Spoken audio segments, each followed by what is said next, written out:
Hello, and welcome to I Remember When, sponsored by the Gresham Historical Society. I'm Gwenda McCall. Tonight's guest is a very active lady in this community, and she's known as the mother of Mount Hood Community College, but we'll talk about that a little later.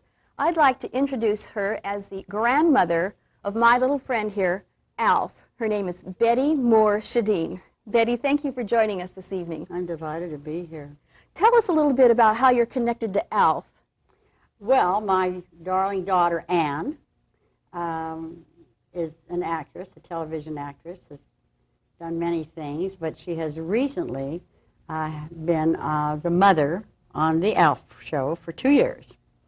And of course, they have been renewed again this year. The show at the end of last season was number 10. Wonderful. And everyone seems to love Alf. What a thrill. Including our family. We do have a picture of your daughter Anne and her cohort Alf. Now, the Gresham people probably remember her, though, as Luanne. That's right. Luanne Schedeen. She was named for her two grandmothers, my mother, Lucille, and grandmother Schedeen, Annie. And that's how she got Luanne.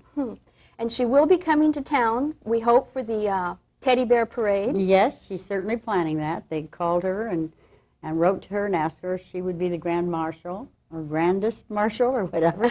And she said, oh, she'd love to come and do it if she could get away. And it looks like she can. I know my kids are looking forward to it.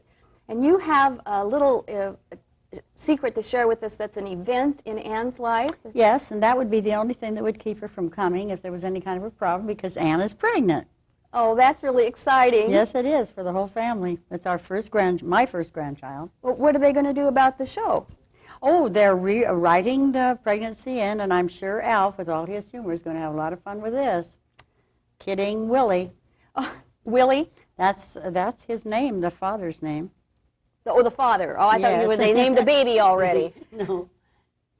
All right, let's let Alf have a little rest down here, and let's go ahead and talk about your family history. We'll start back from the back and work up to the things you're doing now. Tell me a little bit about your grandparents and how they came to Gresham. Well, my grandparents came to Gresham from Minnesota, and my grandmother, Flora, was getting ready. She was 14 years old, and the family was getting ready to come to Oregon. There was a young man named Frank Moore who had been kind of courting her. He was some years older than she. And he got the idea when he heard all the excitement about going to West that he'd like to go along. Well, grandmother's family said the only way he could go was if the two got married, that it wouldn't be proper for them to be in the same traveling group unless they were married. So that's what happened. And it took them 2 years to get here. 2 years? Yes, they went in a very circuitous route. And finally, coming to Oregon and arriving in Roseburg. And for the first while, they lived in Roseburg, had an only son, Charles Evan, my father. And Frank Moore, the grandfather, was a school teacher. After a few years in Roseburg, they did move to Gresham, and he was a barber. Oh, so he was probably the local barber. He was with Bill Todd, and they were right by the Gresham Hotel. Oh, for heaven's sake. Yes, and right then, on Powell. And then your mother, how did she get to Gresham? Well, she was the first women's libber, or one of the first women's libbers. She was from Iowa, prosperous family. The father was a corn farmer, and at 40 he moved to town, and this was in Sioux Falls, South Dakota, and retired at 40. Well, all of the 10 children in the Meisenhelder family, and all of them were going off one at a time to college. And when my mother reached 18, she said, no college for me, I'm going to Oregon. I'm going to God's country. And she got on the train and traveled all by herself. Boy, courageous. Yes, and came out here, and she was a fashion designer. Oh, really? Yes, she was very, very, had great taste and very creative. So she made a living fashioning clothes. Met my father, and they married, and they had 4 children. Lived in Portland for quite a while. My mother drove me to the house where I was born, one day. It was interesting. It was in the southeast there, right off Hawthorne. In about 48 or something like that. I don't think I could find it today. We do have a picture of your mother. It's not a very close-up picture, but there's your mother, your older sister Gretchen, and your older brother Jimmy, and the kids are waiting. What are they waiting Well, that's in? down at Grandfather and Frank and Flora's home on Johnson Creek. They're waiting in Johnson Creek? Waiting in Johnson Creek. And I can remember going out there summers, and they all had ducks and all kinds of wonderful animals too. I won't let my kids wait in Johnson Creek anymore. Well, things are different in those days. They certainly are. And she's doing some stitchery there, and she has quite an elegant-looking outfit on, a bonnet. Yes, to yes, protect her show face. was very fashionable. And then the picture on the left here is all four of your children. Go ahead and Well, we're in a little cart there that we were riding at grandmother's house. All the fun was at grandmother's house. now the youngest, the baby, Noel, I'm sorry. He was born on Christmas Day and named Noel. Oh, of course. But your family lost him. He died when he was 2, a spinal meningitis. In those days, we couldn't save little children from various diseases that we, can do something about now. And then we do have a picture of little Betty Schedeen, and there's a story behind this picture, Yes, right? there is a story, because that's the first picture I saw of me. There were no pictures of me as a little baby. There were pictures of all the other children. And when I saw this picture, it dawned on me that there were no other pictures, and I decided I was an orphan. And it took a lot of dissuading from the family to tell me, no, I absolutely was part of the family. But when I was growing up, there was some kind of a stigma about being an orphan. That Or was being adopted. Yeah. Yes, or being adopted. And so, of course, those days are all gone. We don't have that kind of, and we don't, but we felt sorry for little adopted orphan children.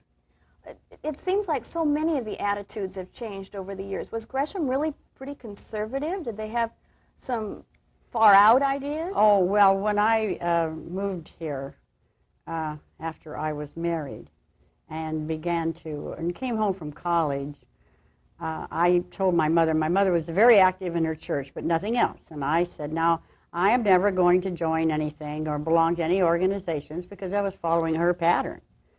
And she said, now let me tell you, if you ever plan to get across something you believe in and something you feel strongly about, you can never do it alone. You have to have people with you.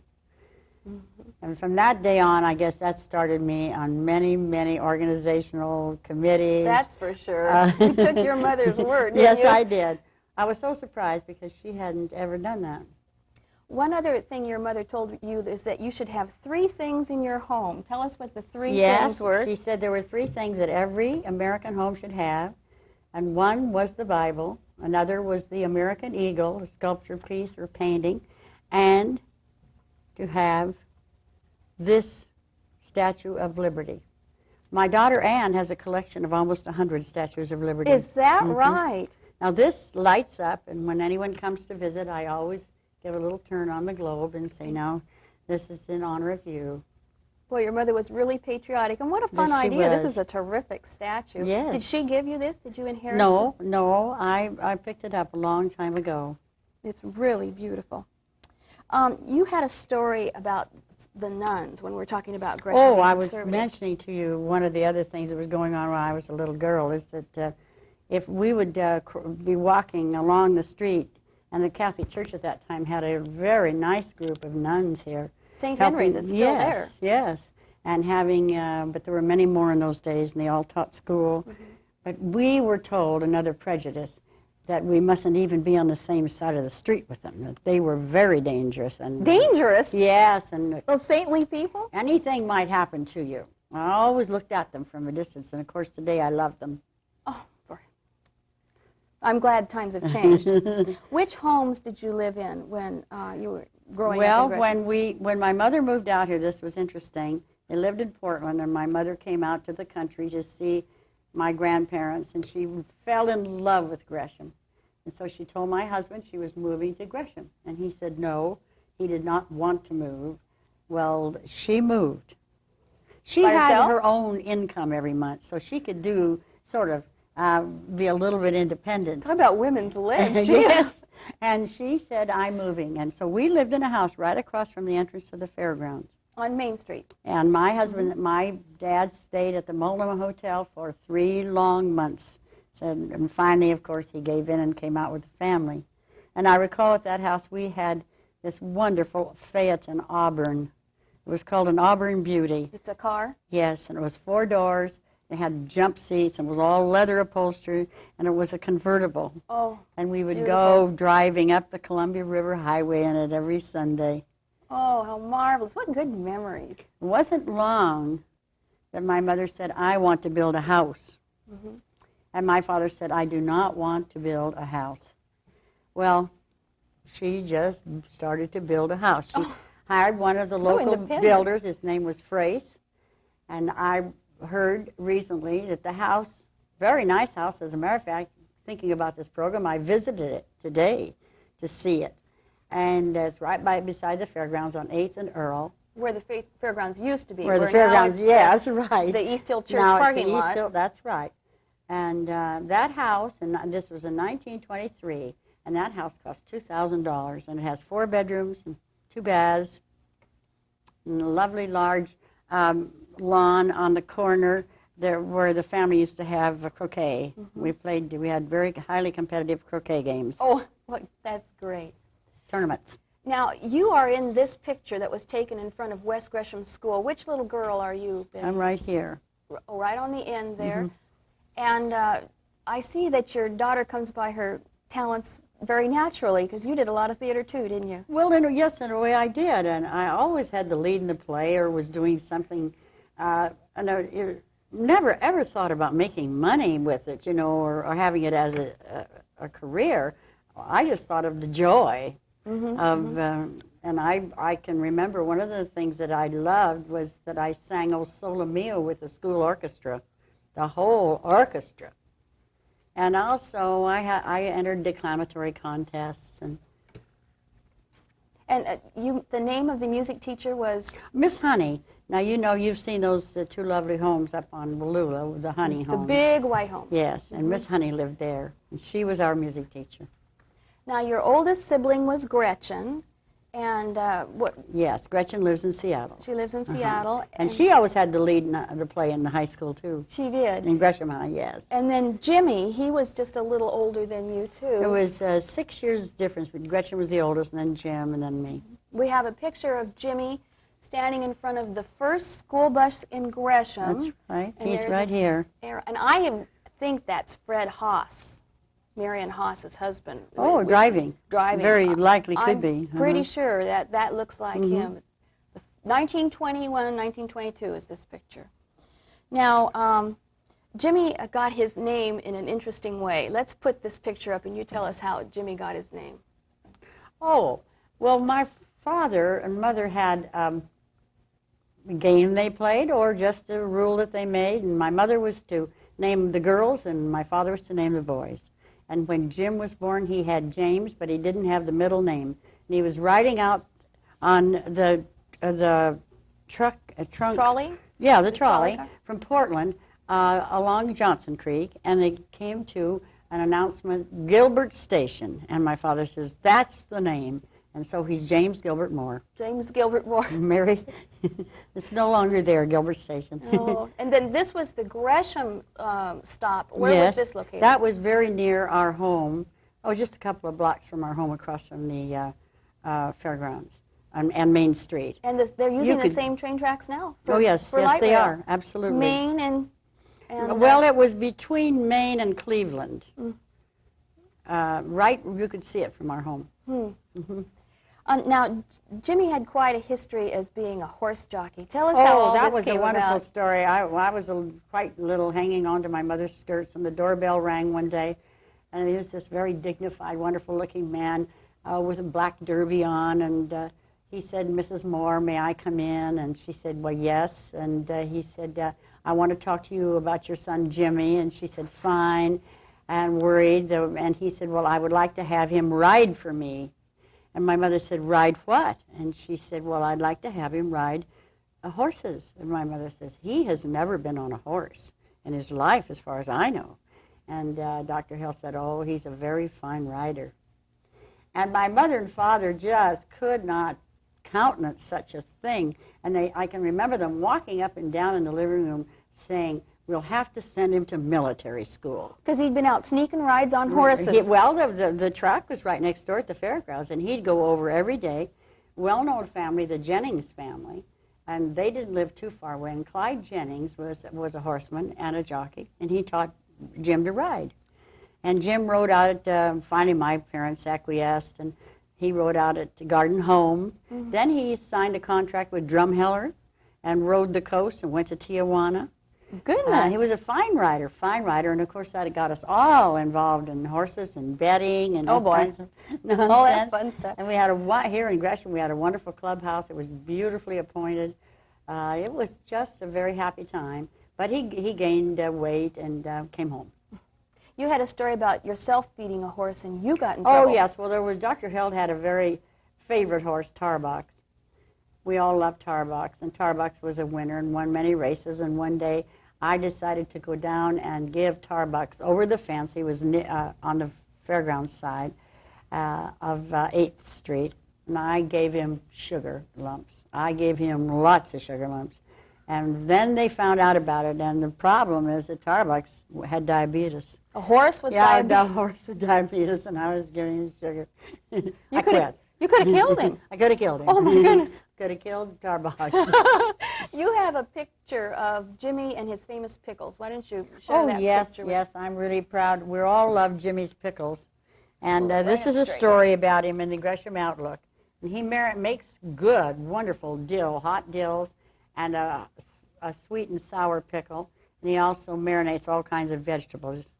So whenever there's a party, I always ask him for a tray of his fine Famous work, and pickles. he's very generous. Oh, now that was 1972. Yes, and he'd right. been cooking or been interested in food for quite a while because he started a restaurant in town, didn't he? Well, yes, he and Lynn McKeel got together and they started M&M Pastime. It was a pool room, and it was there on Powell, just right around the corner from Main Street. Let me get this heavier picture out, and this is before Jimmy's time a little bit, but this does show the location. This is the corner of This Main is, and Powell. Main and Powell. And the M&M was right here. Right where the glass butterfly sits now, facing Powell. Yes. It was right in there. Okay, go ahead. And then, so then. Well, they moved it eventually from down the street a ways, and then they sold. And now it's located. One of the reasons is it took too much time from their homes. Oh, a restaurant And business they were does both that. rearing children, and so they sold to someone else. But the M&M still exists. Oh, it's yes, right there yes. on 2nd and Well, Main. M&M stands for Moore and McKeel. More, I bet a lot of people don't know No, that. they don't. I didn't for I'm a sure long they time. don't. And what business did he end up then doing after? Well, he's in the timber business and lumber business. All right, let's talk a little bit about the fair. Let me put a couple of these down here. I think you could too while you're doing that. He was one of the 4 people that started the mill in Boring. Oh, is that right? And Gresham was great for lumber and the berries. Yes. We have 2 pictures here of the gates to the Multnomah County Fair, which would be right where East Hill Church sits now. The first one is 1932, and the second one is around 1940. Well, that was interesting. Whenever I see that gateway, I recall that they shot the movie State Fair here, and we all played extras in it. We were paid. I forgot what we made $8 or $9 a day, I think, as extras, sitting in the grandstand, yelling for horses that were coming in. And Roddy McDowell was a little boy, and he was the lead. Well, how long ago would that have been? Oh, I have no idea. I think Before though the actually Second World War? I was in After? college, I think. I really think that I had gone to college and came home for the summer. But I'm not really sure about. No, I just can't be sure. All right, let's But anyway, look at it was these. very interesting thing to do. One here. Let's look at these other fair pictures. Oh, I There's should have another. pulled this out when we're talking about the horse races. Tell And us what this is top the one horse is. races, and this up here was where they had the. No, it was on the other end, where they had the clubhouse. It's hard for me to believe all this grandstand and everything used to be Oh, there. it was a very sophisticated arrangement and setup too. It was just hard to believe. Yeah, nothing. And I couldn't tell you why it didn't continue. have no way of knowing. Because I was quite young, but I went with my family to and enjoyed it. And the second picture would have been just a little before Jimmy's time, but it's 1924, and there's the princess of the fair giving the winning horse a pat there. Isn't that nice? Yeah. Well, what I have left of this is I always watch the Kentucky Derby every year. Oh. Now, that's my memories. you were married to your husband, Polly, how many years? Oh, 35, I believe. I shouldn't ask you 38. figures like that. This is a running joke Very bad. I don't know how many between Betty years. and me because she Well, won't tell don't years, have doesn't remember them. I don't have the capacity to think back. I'm always thinking about what are we going to do next. I you know? admire that. You live in the future. You don't dwell on the past. But when I want to know a date, you No, you've not blocked even it my out. own birthday. All right. Tell us how you met your husband, Polly. Oh, well, my mother built the Hillsview store out on Hogan Road. Oh, we drive right by it. It's at that V in the road. road. And After she my built that. father died, she went out to the country, built that little grocery store with, given me a place beside the road so I can be a friend to man. And she was the only one in those days that had a phone in the valley, almost the only one. They called Sunshine Valley, which is now Tower Hill and all over there. They were all Okies, and they all depended on my mother, and many of them would charge up to $100, $150 in groceries and then move away. Oh, my gosh. And she never did turn right or the left because of the many that she could help. And they all used that for the message, and she would go and take messages from Oklahoma and all. How wonderful. We had a of her. terrible time getting her to leave the store as she got older. She says, but I'm so happy here. And Now, I know a lot of the stores went under because of that reason, but since she was financially secure in her own right, she could help other people. How wonderful. And then that's where you met Polly. Yes, He lived in a farm just 2 or 3 doors from the store, just around the bend. And he would stop in from time to time, and that's how we met. And here's a picture of Polly with your children. Do you want to go ahead and tell us This is Brink, our oldest son, and then Aunt Luanne, and Tony, and Sarah Beth. Beautiful.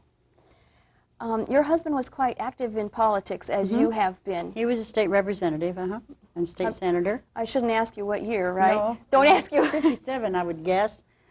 All right, I want you to tell us the story now, why they call you the mother of Mount Hood Community College, where we are right now, because Multnomah Cable Access is located on the campus. Well, I'm really proud of that title. This school is such a wonderful, fine school. It all began in 1961. I went to a Chamber of Commerce meeting. I was in business at the time. And the president of the Portland Community College, Amos DeBernardis, spoke that day. And he was a very motivating kind of a man. But he told about the community college. And I was so thrilled with it because it had a whole different approach to education, and it was new and fresh. And it was just simply this, that it recognized that each one of us is different, and that you can come to a community college and you can be taking Shakespeare, and you can be taking welding, and you can take some time and find out who you are. And meet your own needs. You meet your own needs, and you can come when you want to, stay as long as you want to, leave when you want to, come back when you want to, and there's no square box that says this is the way you do it and no other way. Thrilled me to death, and I went up to the head of the chamber and the Outlook publisher, and Ross Morgan, who was a then senator, and I said, I will be the chairman of a committee to get a college for Gresham. And Ross said, oh, it's too tough. He said, you have to create an area education district, and it takes at least 2 years. You have to go through all kinds of legal things and elections. And he said, we'll just attach ourselves to Portland. They already have one. So I said, fine, that's fine, but if the day ever comes that you want me to, please let me know, because I could just see the value for our community. Well, 2 years went by, and I received, or 3 maybe, and I received a phone call from the editor of the Outlook, Lee Irwin, and Marv Vogel, who was then president of the chamber. And they said, well, will you be chairman for a committee for a college? And I said, absolutely. What happened? Why did we change? They said, well, Portland, instead of coming out to the east side, where there were 9 high schools and only 3 high schools on the west side, have chosen Sylvan for the campus. And that would mean our students would have to drive clear to downtown Portland, through downtown Portland, over to the furthest corner of the county. And that's not what a community college is about. And I said, absolutely. But I said, I'll tell you one thing. I am a woman, and in those days, why they considered women who took off on things crusaders. We're talking about early 60s, Yes. 1960, in fact, right? Yes. And I said, I don't want, so I would like to have a co-chairman. I'd like him to be a man. Well, I was a Democrat. I said, I would like this person to be a Republican because we don't want to get politics involved. I have further said I'd like to have someone who has been on a school board because I had not, and there's, you know, you have to learn some of the school ways. And so they gave me 5 or 6 names, and the Lord was indeed with me. I chose Dick Dyke. Fine man, had all those qualifications, plus he was an attorney. And we needed legal work. So it was magic from the very beginning, getting this college. Now, you had some obstacles to overcome, though, like... Oh, yes, Portland Community College was run by the Portland School Board, and they went so far as to say that it was too hard for us, just too hard for us. We couldn't do it. And also, there was a moratorium on community colleges at the legislature. Which you got changed. I had the good fortune, because my husband had been at the legislature, and I knew all the people on the education committee, and Betty Roberts helped me. She was also in the legislature, and and we went down during the summer to the education committee that was the interim that was meeting, and we told them our needs. Well, we just worked on that until we got them being receptive, and then we went to work, and we did it in a year. In 1 year, not instead of 2. No, we did it in 1 year.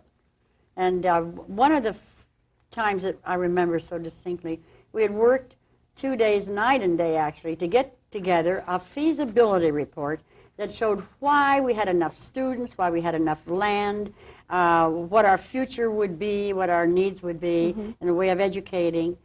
We had put all these figures together in what we called a feasibility report. And Dick Dyke picked that up at 8 o'clock to deliver it to Salem, and after he drove away, we looked down and we realized we had misspelled feasibility.